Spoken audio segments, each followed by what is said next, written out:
નમસ્કાર મિત્રો દેશ અને દુનિયાના સુપરફાસ્ટ સમાચારમાં તમારું સ્વાગત છે। ધુમ્મસની ચાદરમાં લપેટાયું સ્ટેચ્યુ ઓફ યુનિટી।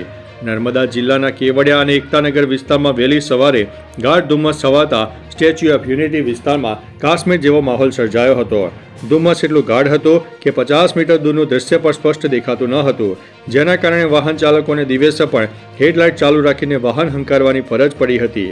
જો કે આ આહલાદક વાતાવરણનો પ્રવાસીઓએ ભરપૂર આનંદ માણ્યો હતો। અન્ય મહત્વના સમાચારની વાત કરીએ તો અમરેલીમાં 1.5 વર્ષમાં જ બ્રિજ થયો છે બિસ્માર। અમરેલી, ભાવનગર, સોમનાથ નેશનલ હાઈવે પર રાજુલાના દાતરડી પાસે નવનિર્મિત બ્રિજમાં મોટી તિરાડો પડતા ભ્રષ્ટાચારના આક્ષેપો થયા છે। માત્ર 1.5 વર્ષ પહેલા બનેલા આ બ્રિજમાં બીજી વખત ગાબડા પડતા વાહન ચાલકોમાં ફફડાટ ફેલાયો છે। નબળી કામગીરીને કારણે અકસ્માતનો ભય સેવાઈ રહ્યો છે। અગાઉ થીંગડા મારીને કામ ચલાવાયું હતું, પરંતુ એ જ સ્થિતિ સર્જાતા સ્થાનિકોમાં તંત્ર સામે ભારે રોષ છે અને તપાસની માંગ ઉઠી છે। અન્ય મહત્વના સમાચારની વાત કરીએ તો ગિલગિટ બાલ્ટિસ્તાનમાં પાકિસ્તાન વિરુદ્ધ બળવો।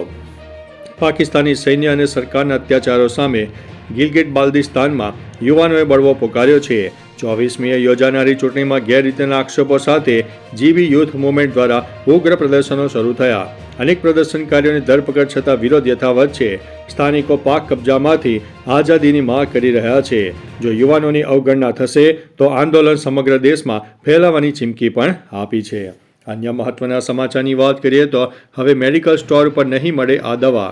કેન્દ્ર સરકારે દર્દીઓના સ્વાસ્થ્યને ધ્યાનમાં રાખીને મહત્વનો નિર્ણય લીધો છે।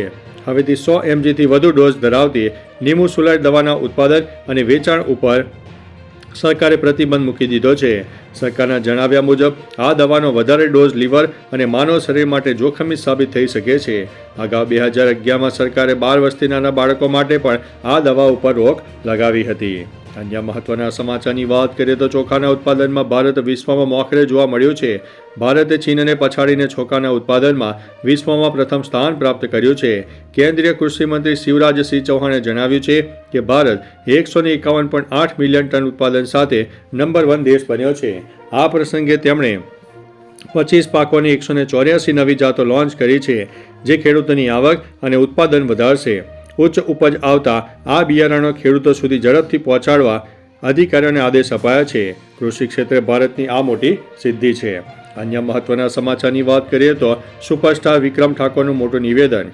ગુજરાતી ફિલ્મોના સુપરસ્ટાર વિક્રમ ઠાકોરે તાજેતરમાં અંબાજી દર્શનાર્થે પહોંચ્યા હતા, જ્યાં તેમણે રાજકારણમાં જોડાવા અંગે નિવેદન આપ્યું છે।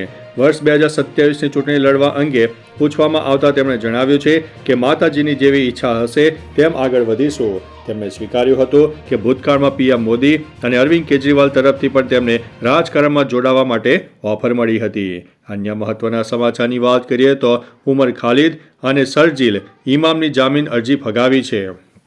દિલ્હી રમખાણોના કેસમાં સુપ્રીમ કોર્ટે સર્જિકલ ઇમામ અને ઉમર ખાલિદની જામીન અરજી ફગાવી દીધી છે। કોર્ટે જણાવ્યું છે કે આ મામલો દેશની સુરક્ષા સાથે જોડાયેલો છે અને તેમના પર ગંભીર આરોપો છે। લાંબા સમય જેલમાં રહેવું એ જામીનનો આધાર હોઈ શકે નહીં। જો કે અન્ય 5 આરોપીઓને જામીન મળ્યા છે। કોર્ટે ઉમર અને શરજીલ પર 1 વર્ષ સુધી અપીલ કરવા માટે પ્રતિબંધ મૂક્યો છે। અન્ય મહત્વના સમાચારની વાત કરીએ તો ગાંધીના ગુજરાતમાં ગાંધીજીની જ ગરિમા ન જળવાઈ। અમદાવાદ સ્થિત મહાત્મા ગાંધી સ્થાપિત ઐતિહાસિક કોચરબ આશ્રમમાં લગ્ન પ્રસંગના આયોજનથી ભારે વિવાદ સર્જાયો છે। આશ્રમના પવિત્ર વાતાવરણમાં ડીજેના તાલે લગ્ન યોજાતા ગાંધીવાદી વિચારધારા અને આશ્રમની ગરિમાને ઠેસ પહોંચી હોવાનો સૂર ઉઠ્યો છે। સંરક્ષિત સ્મારક ગણાતા આ સ્થળે કોની મંજૂરીથી આવું આયોજન થયું તે અંગે સવાલો પણ ઊભા થાય છે। અન્ય મહત્વના સમાચારની વાત કરીએ તો હેમા માલિનીએ ધર્મેન્દ્રને યાદ કરીને વ્યક્ત કર્યું છે દુઃખ। બોલિવૂડના હીમેન ધર્મેન્દ્રના નિધન બાદ હેમા માલિનીનું દર્દ છલકાયું છે। તેમણે જણાવ્યું છે કે 8 ડિસેમ્બરે તેમના 90મા જન્મદિવસની ઉજવણીની તૈયારીઓ ચાલી રહી હતી અને આશા હતી કે તેઓ હોસ્પિટલથી પરત ફરશે, પરંતુ 24 નવેમ્બરે 89 વર્ષની વયે તેમનું અવસાન થયું। 2 અલગ પ્રેયર મીટ અંગે તેમણે તેમને પારિવારિક અંગત બાબત ગણાવી હતી। હેમાજી માટે આ ખોટ સહન કરવી અત્યંત મુશ્કેલ છે। તો ચાલો મિત્રો, ફરીથી દેશ અને દુનિયાના સુપરફાસ્ટ સમાચાર લઈને મળતા રહીશું। ત્યાં સુધી અમને રજા આપશો। નમસ્તે।